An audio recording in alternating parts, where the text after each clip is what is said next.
मांडर उपचुनाव को लेकर के सियासी पारा गर्म हो चुका है, लेकिन इस चुनाव में सबसे ज्यादा अगर सियासी घमासान मचा है तो उसमें दो व्यक्ति हैं आमने सामने। वो हैं इरफान अंसारी और असुद्दीन ओवैसी।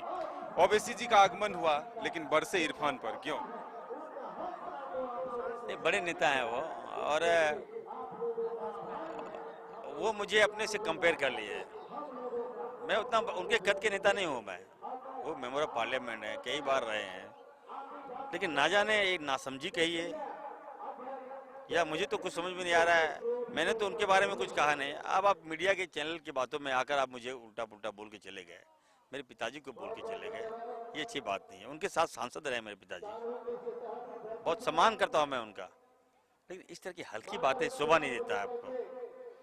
ये मैं उनको कहना चाहता हूँ कि झारखंड जो है वो मेरे पिताजी के त्याग और बलिदान से झारखंड अलग हुआ। कैबिनेट मंत्री थे, बहुत बड़े मंत्री थे बिहार में, छोड़ दिया झारखंड के लिए, झारखंड लिया। और आप कहते हैं कि झारखंड उसके बाप की है क्या?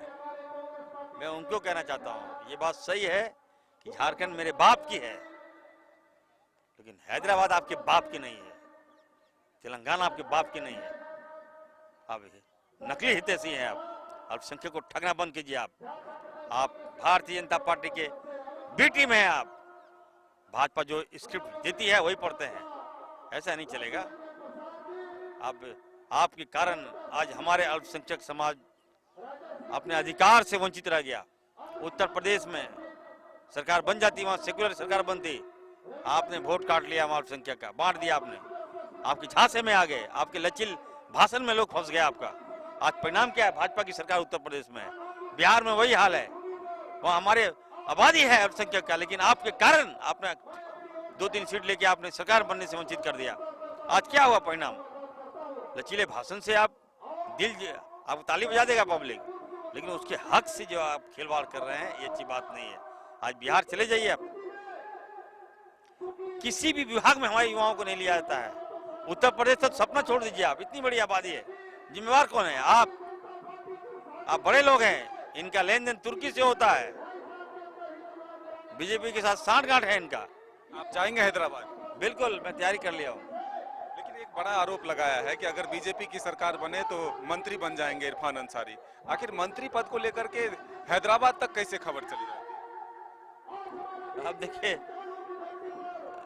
अब उनको लग रहा है कि भाजपा की सरकार में मंत्री हम, ऐसा हो सकता है। भाजपा को गाली इरफान अंसारी देता है, भाजपा का नींद हराम इरफान अंसारी कर दिया है। उनको नहीं मालूम है इरफान अंसारी के बारे में। एक लंबा इतिहास है, लंबा पन्ना पढ़ना पड़ेगा उनको। रांची में जो हिंसा हुई उसमें 2 लोगों की जो मौत हुई है, उस पर आप पर आरोप लग रहा है कि आप सियासत कर रहे हैं, और ओवैसी सीधे तौर पर कहते हैं कि मौत पर सियासत इरफान अंसारी कर रहे हैं। जो घटना घटी उसकी मैं निंदा पहले भी करता था, आज भी कंडेम करता हूँ, उस घटना की निंदा करता हूँ।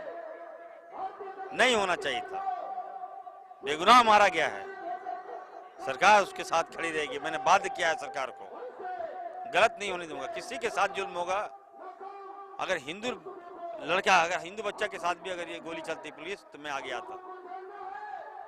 अल्पसंख्यक बच्चा मर गया, बेगुनाह बच्चा मर गया, शहीद हो गया, तो मैं बोलूंगा नहीं क्या? ओवैसी साहब को बुरा क्यों लग रहा है भाई? आप बहुत बड़ा हितैषी है अल्पसंख्यक का, क्या आप हमसे टकरा रहे हैं? चैलेंज हमको दे रहे हैं? मुझे ओवैसी नहीं बनना है। मैं सभी धर्मों को लेकर चलता हूँ, इंसाफ की लड़ाई लड़ता हूँ। यही पचा नहीं पा रहे हैं कि इरफान अंसारी आगे आ रहा है, नाम हो रहा है आपसे अंसारी। बिल्कुल मुझसे डर गए, तब ना आप हमसे कंपेयर कर रहे हैं। मांडर में क्या फर्क पड़ेगा उनके आने से? इरफान अंसारी का यहाँ फर्क पड़ेगा। जो इरफान अंसारी कहेगा वो हमारे लोग मानेंगे। अभी तक कोई कार्रवाई नहीं हुई रांची में जो घटना हुई, उसको लेकर के आगे क्या होगा? निश्चित तौर पर देखिए, दुख तो है लोगों में, आक्रोश तो है, नो डाउट। हम मुख्यमंत्री से मिले भी थे, और 23 तक थोड़ा इंतजार कीजिए, 23 के बाद सरकार एक्शन लेगी। तो ये थे कांग्रेस विधायक इरफान अंसारी, जिनका साफ तौर पर कहना है कि मुझे ओवैसी नहीं बनना, लेकिन वो हमें हमारे बारे में जो कहा है उससे मुझे काफ़ी दुख हुआ है। लेकिन हम हैदराबाद भी जाएंगे। ये झारखंड जो है हमारी है, लेकिन हैदराबाद उनका नहीं है। अपने सहयोगी संजय के साथ मदन सिंह, न्यूज़ बाइस्कोप, रांची।